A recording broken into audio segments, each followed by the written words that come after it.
Hi to everyone. I just want to thank everybody that's involved in inviting me to do the presentation here.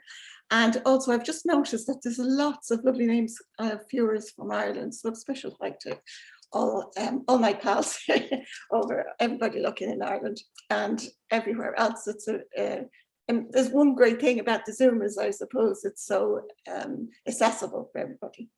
So I'm going to do my presentation here, but really interesting listening to the wonderful speakers beforehand is, as I'm sitting there and know what's coming up in mine, which is very much based on the ground with the action of just everyday experiences of a child. I was thinking that both presentations, you could nearly run these images and give the previous presentations from the images, because it's actually what people have been talking about in action, I think. So I have only 20 minutes. I'm going to fly through the first part because it's which I collected quantitative data and qualitative. And I really want a couple of minutes at the end to be able to present the qualitative stuff. So if you bear with me, and I'll try and move quickly through my naturally nurtured presentation.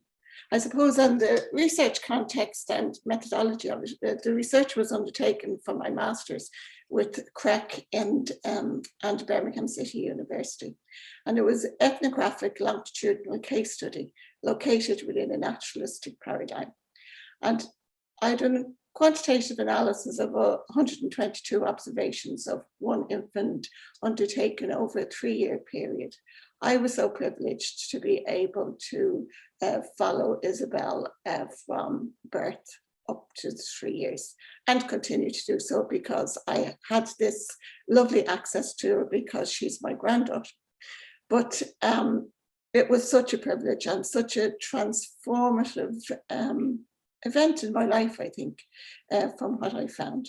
So I have a qualitative analysis and the analysis of video data that I collected over those 3 years. And what was wonderful around the study was that I was able to take that analysis in collaboration with the parents and the critical friends from my colleagues in Early Childhood Ireland and FAR. And it was really, as we see, transformed. What I've tried to do with the images again is images I've used sort of tell the story as we go along. I have the references on the final slide, but basically, I suppose things that I'll be talking about there would be the research was taken in relation to ethical research with Gorman, affordance theory, bioecological systems theory, funds of knowledge, rituals and repetitions. So as you can see, while I'm hurrying through, because all of these elements are in it, the references are on the final slide, but this sort of was, I suppose, underpinning all the stuff that I was finding.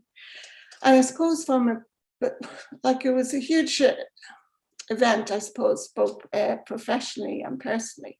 And so I just wanted to give a sense of, just like Dawn as well, you can see Dawn's passion coming through on the journey that she's on.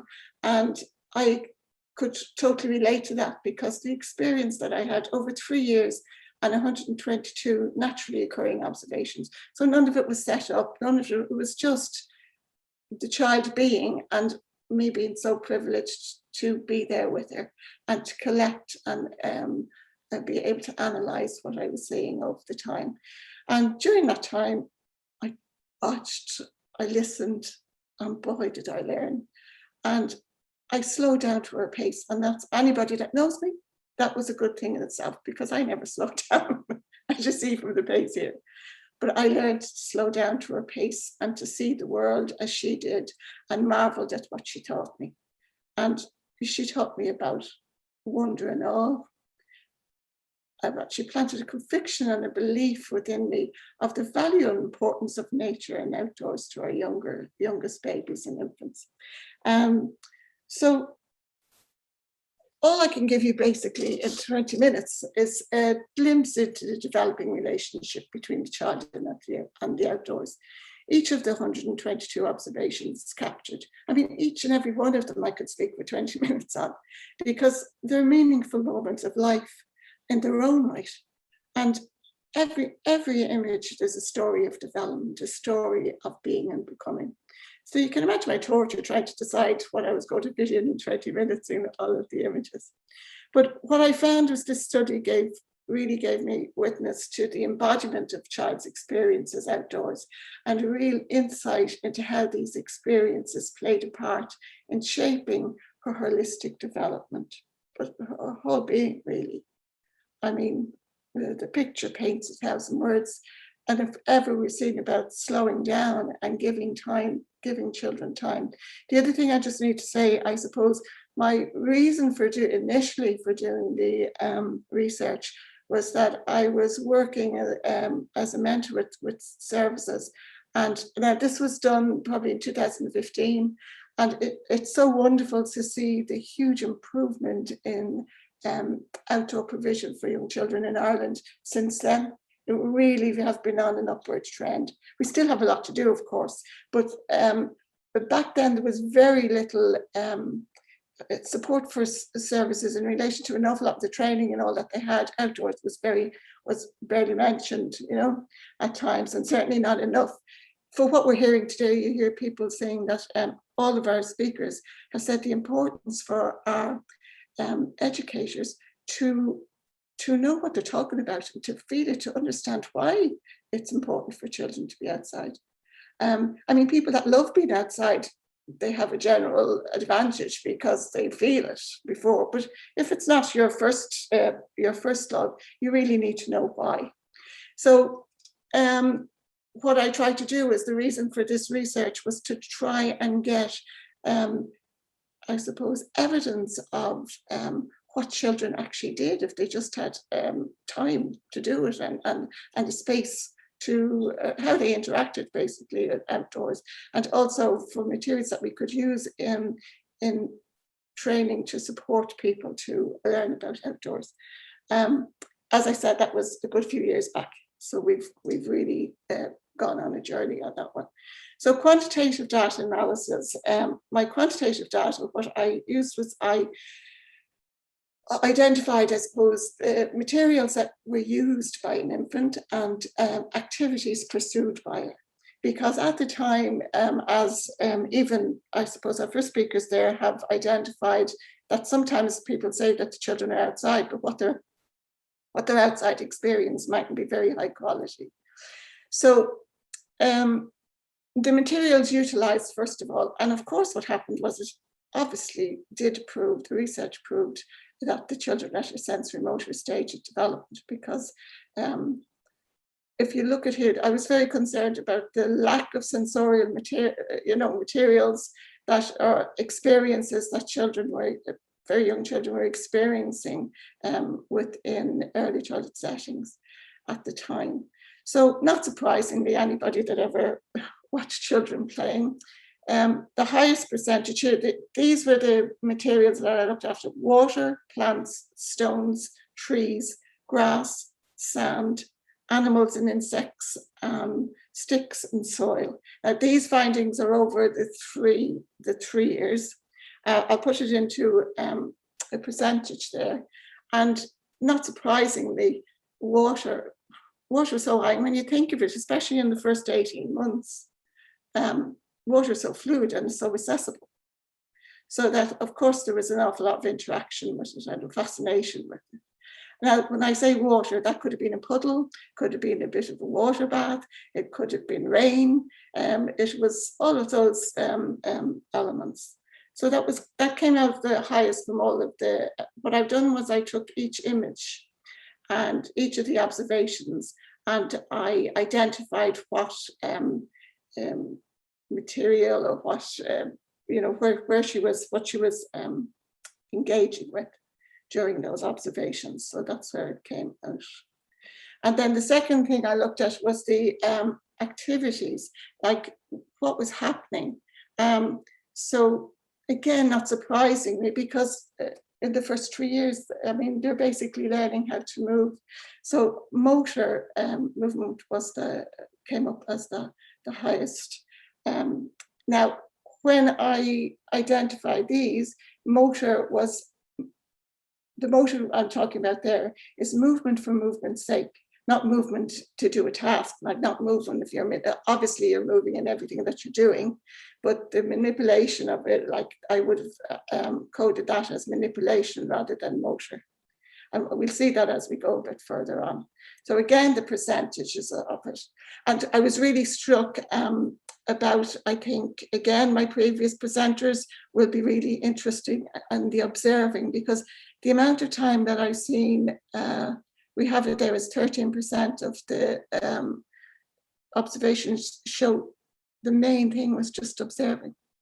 So that's what she was at. And when you think about it, of course it is, that they need to look and have time to really look and touch and observe to build their knowledge and to be and become, as I said. So 29% of the motor was just motor, movement for movement's sake. Manipulating, 18%. Touching things, so like leaves, plants, anything that was a new experience to her.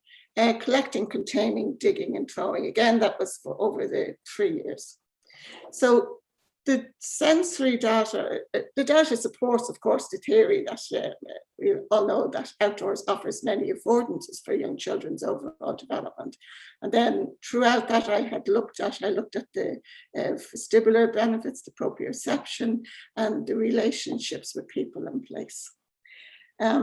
So that was a really quick run through of that one. Isabel enjoyed being and playing outdoors. I observed the endless opportunities it gave her.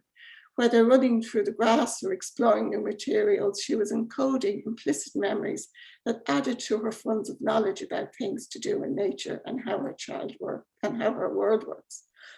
These were holistic and potent learning opportunities in everyday life moments that she had chosen to follow.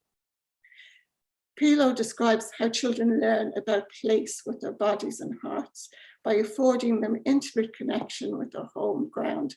The love of place is fostered and cultivated over time into an ecological identity. And we can see from this how this fits in with everything that you've heard before this morning.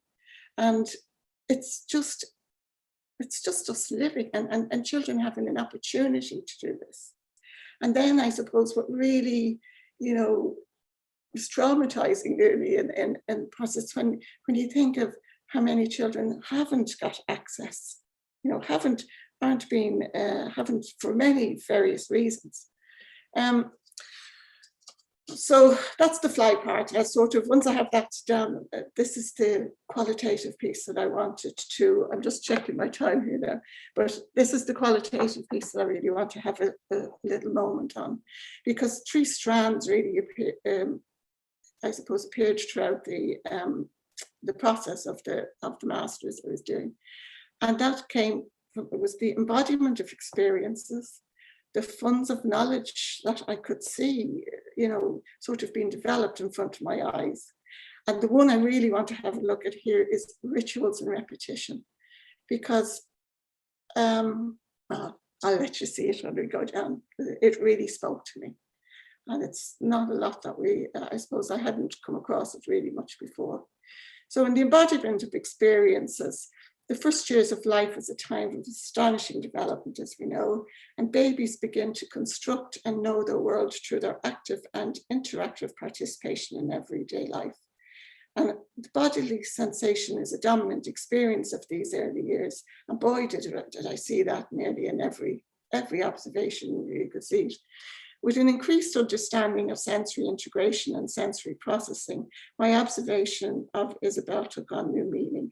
I got a much deeper understanding of the vestibular and proprioception systems, courtesy, may I say, of John White on our fantastic master's program. But that was, and again, it's more commonly known now, I think, than it was back then, even when I started, probably in 13. And it was just, sort of transformative in the sense of the worry that children who weren't having these experiences what impact that might have had. So as I slowed down to really look, I developed a greater appreciation of the impact that her sensorial experiences afforded her. And I began to see how she embodied those experiences.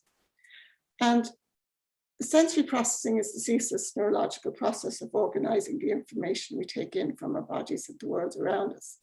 And the sensory processing involves reception, detection, integration, modulation, discrimination, postural responses, and praxis.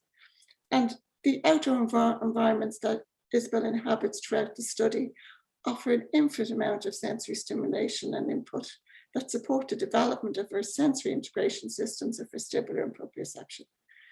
The combination of all these systems afford her an embodiment of experience that is unique to her, because although each of us may experience the exact same phenomena, our sensory processing of the experience will be individual to each of us.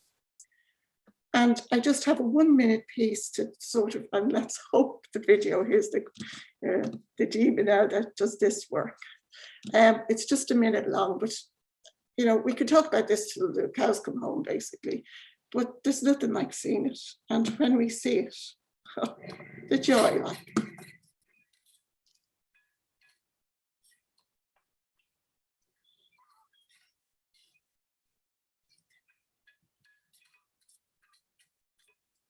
Oh, sorry. I did that, of course. Sorry, I pressed the wrong.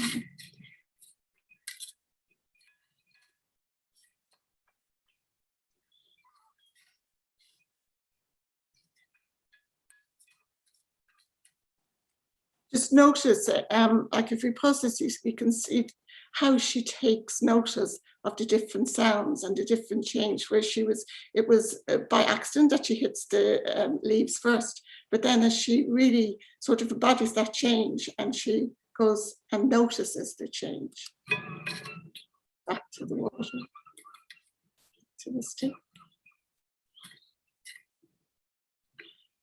Takes the choice, she'll stick with what she has.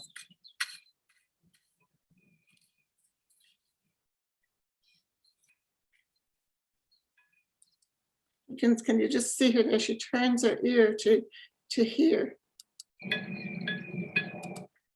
And here is the living example of her embodying those experiences.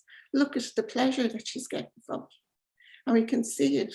And I mean, this is the beauty of video, because it goes by in such a, flash that we don't often see it. So when we can work with educators and around, and we have pieces of video, and the joy that they can get back from seeing, what they're providing and what they're enabling a child to experience.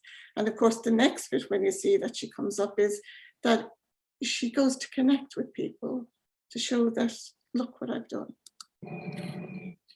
She shares that experience. Yeah. You heard it, did you? You heard it, did you?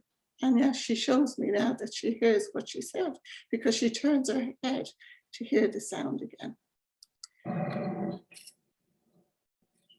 And then she has an initiative. And here at this moment, her granddad takes her hand, because she's only 12 months here, but he's not leading, he's following, because she has the initiative. Hang on here, I know there's water somewhere else. There's a bird back over here. So she makes that initiative from one to the other to go along. And then she can't manage, the coat is stopping her hitting, but she problem solves and changes and gets the job done. Now that's a minute. I mean, how many minutes have we got in a sense of it's just so inspiring. I hope you feel as good as I do about it. Okay, so the second thread. Now, I mean, I could give a year's talk on developing funds of knowledge from all of the different experiences, but because I want to get to rituals before we finish, these are the easy ones to see. It's easy for us to see how children are learning, how they're developing funds of knowledge. I have lots of different videos and pieces from, this was sort of like another little ritual, I suppose, in it when she would come and be fascinated with water, first of all, and this is where this very start from the first one, then different ways that she experienced water. But the big thing again is then the next thing was in the garden with the granddad was the hose. And we have examples of just how that developed by, you know, month by month in relation to different capacities, or being able up to right to the part where she could go out and water the garden herself because her funds of knowledge around what was happening. She can use the hose, she knows what to do with it. And then of course that other instance where she used the hose for play, where she just turned it on and then made her own play space. Okay, so I'm sorry for the rushing, but this is really the last couple of slides that really I want to spend a couple of minutes on, because I think it's a lot of things that we don't really think about too much, and they're just everyday simple things that if children, and when our attention is drawn to it, we see it within our settings all of the time. You know, where every child will have their own little rituals, indoors, outdoors, wherever. But we're shaped, Pila says we're shaped by rituals. Rituals call our attention to what we might otherwise not have noticed. And places that stand out in memory are those frequently experienced, Charles says. And for frequency requires proximity. That was really important in the study when we're thinking about what proximity do children have, what frequency do they have to it in their outdoor experiences. And analysing these meaning-filled rituals highlighted the affordances in connecting children to people and place. So I have 3 observed rituals, and the first one, I suppose, is a metal covering. Again, I have a little video here, I'll explain this in a second. And a library toddle, like we're talking about like our environments and our localities right around. And the biggest message as well, I think, as we're moving forward at new paradigms for outdoors and that, is how can we, you know, how can we include our youngest of children in just the locality outside a gate, outside the settings gate or the home gates. And also as well, it's such a, we've such an ideal opportunity to affirm parents in the simple everyday things that they do that they mightn't even think about. They're rushing down to the shop or something, but I'll show you in the library one what can happen when they're doing this. And like such joy you can get from affirming parents and supportive of, you know, just the simple things that they're doing is really of such benefit to their children. And then I'll finish with the beach ritual. So, okay, so one of Isabel's first self-propelled rituals began in her garden. So when she could crawl, she'd crawl from the back door across the grass onto a smooth metal shore covering. There you can see it in the thing, and in the grass there. Banging it with her hand. And it became the focus of the travels for many months from her back door out to the garden, because every time she found out, she'd go out and she'd interact with this thing, even if it was only for a couple of seconds and then go back. But it was a feature. That one metal sheet, as her locomotion developed, she toddled onto it stamping, and when it became icy, she cracked the frost on it. With increased coordination, threw stones onto it, she jumped on it, danced on it. The one metal sheet, combined with her developing locomotion and cognition, afforded her a multitude of increasingly complex and enjoyable experiences. This highlights the importance of loose parts and found objects within young children's environments. They think of things that we'd never even think of. So let's have it again. Also, this is a lovely one I liked to show people because it was in the middle of winter with the ice, and let's have a look. Here, I think she's 13 months. It's an old piece of video, but bear with it. Again, we could use this for so many. Look at how her vestibular senses are being developed here because the wind, how she has to battle against the wind. That's ice. But look where she goes again. And then it's another different experience today. She cracks the ice. You can't hear it with wind, but you could hear her cracking the ice, and then she toddles off that. And then another couple of months, another experience. You love this one, Dawn, with the stones, your grey stones, another experience.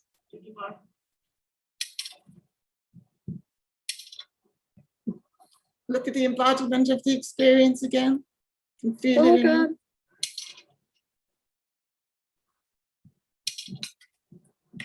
you.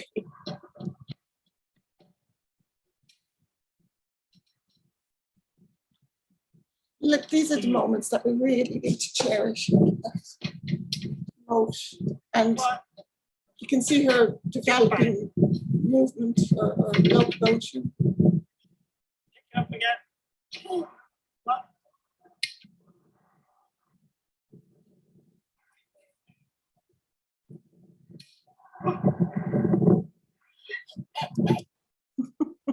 That's what it's all about.